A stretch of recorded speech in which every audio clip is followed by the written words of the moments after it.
Hi ಎಲ್ರಿಗೂ ನಮಸ್ಕಾರ. ನನ್ನ ಹೆಸರು ದೀಪಾ ಅಂತ ಹೇಳಿ.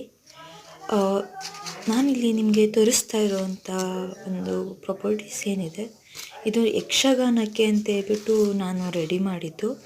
ಅದು ನನ್ನ ಮಗಳ ಸ್ಕೂಲಲ್ಲಿ ನನಗೆ ಆರ್ಡರ್ ಕೊಟ್ಟಿದ್ದರು. ಮೇಡಮ್ ನಮಗೆ ಯಕ್ಷಗಾನದ್ದು ಪ್ರಾಪರ್ಟೀಸ್ ಬೇಕು, ಅದು ಹೇಗೆ ವರ್ಕ್ ಆಗುತ್ತೆ ನಮ್ಗೆ ಗೊತ್ತಾಗ್ತಾ ಇಲ್ಲ, ಸ್ವಲ್ಪ ಮಾಡಿಕೊಡಿ ಅಂತ ಹೇಳ್ಬಿಟ್ಟು. ಟೋಟಲ್ ಅವ್ರು ನನಗೆ ಕೊಟ್ಟಿದ್ದು 9 ಪೀಸಸ್ಸು. ಸೊ ಅಂದರೆ 9 ಜನ ಮಕ್ಕಳಿಗೆ ಬೇಕು ಅಂತ ಹೇಳಿ. ಸೊ ತುಂಬ ಡೀಟೇಲಾಗೆಲ್ಲ ಮಾಡೋಕ್ಕೆ ನನ್ನ ಕೈಯಲ್ಲಿ ಆಗಲಿಲ್ಲ, ಬಟ್ ಅದನ್ನು ಮಾಡಿದ್ದೀನಿ ಆದಷ್ಟು ಟ್ರೈ ಮಾಡಿಬಿಟ್ಟು. ಇದು ನಾನು ತೋರಿಸ್ತಾ ಇರೋದು ಇದು ನೆಕ್ಕಿಗೆ, ಕುತ್ತಿಗೆಗೆ ಹಾಕುವಂಥದ್ದು. ಇದು ಆ ಕೆಳಗಡೆ ಇರೋದು ಹೆಡ್ಗೆ ಹಾಕೋದು. ಇದು ಬಂದು ಸ್ಲೀವ್ಗೆ, ತೋಳ್ಬಂದಿಗೆ ನಾವು ಮಾಡಿರೋದು. ಅದಾದಮೇಲೆ ನಾನು ಎರಡೂ ಮಾಡಿದ್ದೀನಿ. ಒಟ್ಟು ಟೋಟಲ್ಲು 9 ಮಕ್ಕಳಿಗೆ 2 ಶೋಲ್ಡರ್ಗೂ ಕೂಡ ಮಾಡಿದ್ದೀನಿ ಇದನ್ನು ನಾನು ಪೂರ್ತಿ.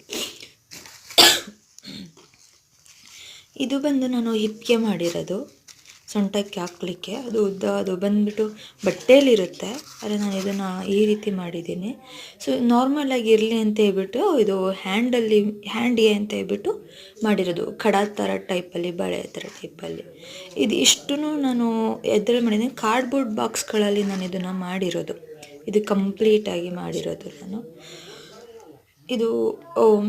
ಇದು ಮಾಡಲಿಕ್ಕೆ ಏನು ಜಾಸ್ತಿ ಟೈಮ್ ಹಿಡಿಲಿಲ್ಲ ನನಗೆ, ಆರಾಮಾಗೆ ಮಾಡಿದೆ. ಇದು ಪೂರ್ತಿ ನಾನು ಮಾಡಿರೋದು ಕಾರ್ಡ್ಬೋರ್ಡ್ ಬಾಕ್ಸಲ್ಲಿ. ಸೊ ಈ ಥರ ಕಿರೀಟನ ನಾನು 9 ಪೀಸಸ್ ಮಾಡಿರೋದು.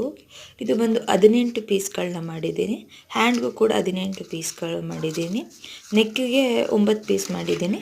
ಅದಾದಮೇಲೆ ಹಿಪ್ಗೆ 9 ಪೀಸ್ಗಳನ್ನ ಮಾಡಿದ್ದೀನಿ. ಟೋಟಲ್ ಇಷ್ಟಿದೆ.